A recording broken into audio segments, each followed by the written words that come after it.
What is going on, YouTube? Welcome back to A Therapeutic Edge. Today, on the table in front of us is an excellent knife. This is the Chaves Ultramar Redencion, and this is a stellar, stellar blade. Now, there's a little bit of a story behind this.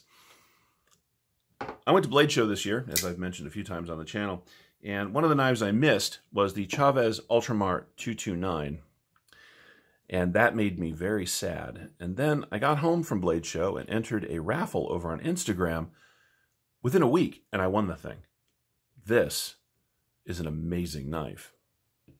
Shortly thereafter, I started paying more attention to the Chaves designs and really started looking at its smaller sort of brother, the Redencion. And I'll tell you something, this is also excellent. Well, a little while ago, I entered another raffle, and I won this one. So my family of Chaves knives has doubled, and both of them are raffle wins, which I thought was really, really cool. It spoke to me about I was in the right place doing the right thing. That kind of thing doesn't happen that often to me. It's happened twice with these. That's cool. So let's talk about what's in front of us. This is the Tanto blade in S35VN. It is a G10 scale. They make a whole variety of these, everything from full titanium builds to ones with inlays. I like this one. I've always liked this one. I thought it was interesting. It's got that fantastic Chaves clip. Look, I know this isn't for everybody, but once you have it for a while, it's an excellent clip. It rides low in the pocket. It holds the knife exceptionally well. And I don't know. I think it's cool. This knife is light. The action is stellar. It really is very, very good. The blade design and grind is gorgeous. This is made by Reate knives, and man, they have just nailed this compound grind. It is really stabby because of this tantoed out, nice long tip. It is really slicey because of this hollow grind, much like its bigger brother. This is a knife that looks, well, it looks kind of badass, really, but it is in fact an excellent daily user. Now, it is a little smaller. I'm going to bring out its big brother again. As you can see, the 229 is a lot more knife, and that does really well for me. And so I was a little concerned, actually, when I knew that the Redencion was coming my way, that it wasn't going to work. But I'll tell you something. Because of the shape of this handle, even with my big old mitts, it fits perfectly. This thing is excellent for push cuts. The Tanto allows you to do really marvelous draw cuts, but because of the length, the shape right through here, the amount of effort they put into that, you've got a ton of belly for draw cuts as well. I've used this thing already in the kitchen a couple of times. I've used it to open boxes. I've used it to, well, I've just used it. And again, in my version of hard use, which is not, but that's okay. I think it's beautiful. It is functional. It is just a spectacular knife. So let's do a couple of size comparisons so we know where we stand with things. We will do our old friend, the Rat Model 1. As you can see, the Rat Model 1 is a considerably larger knife. The Redencion is not a big knife. It just isn't, but it is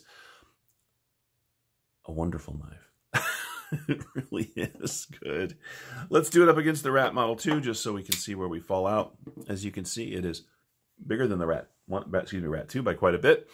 But it is not a big knife. And look, that matters because this is all of the sort of form and functionality that you get in the Ultramar 229 in a much more compact package. But again, the handle design is such that even guys with big old mitts like mine can still get a really good grip on this thing.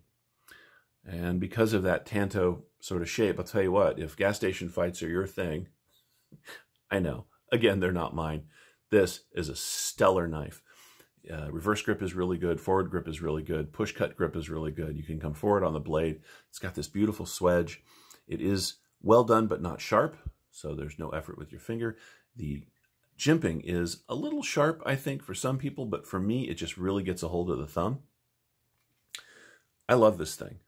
And I think you will too. And these are available. They're in the 200s. This one I think is about $235.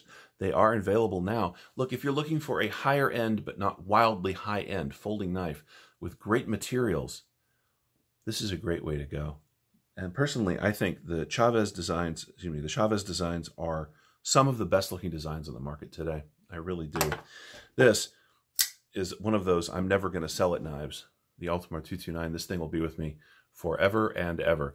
And I think, even though it's relatively new to the collection, that its smaller cousin here is going to fall into that same category. We'll see. For now, though, I am super happy that I have it. I think you would be too. Either one of these is a great choice. There is a pretty powerful price differential, about $100 difference between the two. If you're looking to get into a Chaves and you want to understand what all the hype is about, this is a great way to do it on a considerably more reasonable budget than one of these. Anyway, this, again, has been the Chaves Ultramar Redencion. It is a stellar knife. If you're looking for such a thing, this might be a great way to go. Thank you so much for watching. If you haven't already, please like the video. Please subscribe to the channel. I would love to have you. If you have any questions about this or the 229 or any of my knives, feel free to ask down in the comments. We'll see you next time.